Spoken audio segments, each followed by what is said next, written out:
this is testimony to the determination of the global community to reject this invasion.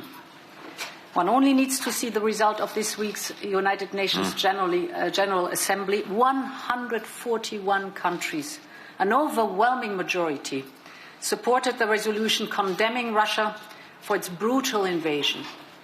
Only 4 countries out of 193 stood by Russia. It was Belarus, North Korea, Syria, and Eritrea.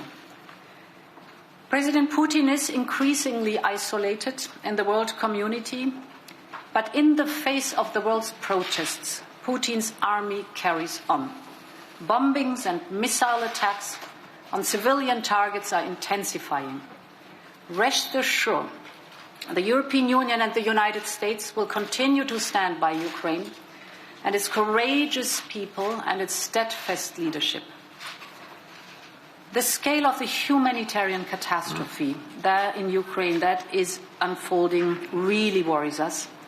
Europe is seeing destruction and displacement on a scale not seen since the darkest days of the last century. The European Union, as Ukraine's neighbour, is sparing no effort.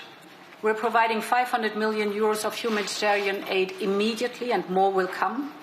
We're working fast to establish civil protection hubs in Poland, in Slovakia, and in Romania.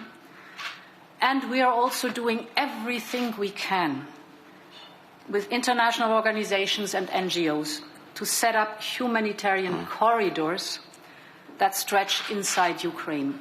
Desperately needed humanitarian aid must be able to reach all parts of Ukraine, and civilians must be allowed to escape cities under siege.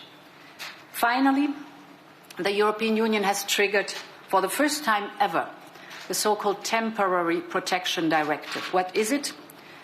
It effectively opens up residency rights for most refugees to live and work in the European Union, to have access to health services or, for example, schools, for at least a year.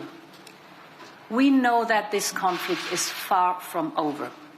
And to be very clear, we are ready to take further severe measures if Putin does not stop and reverse the war he has unleashed.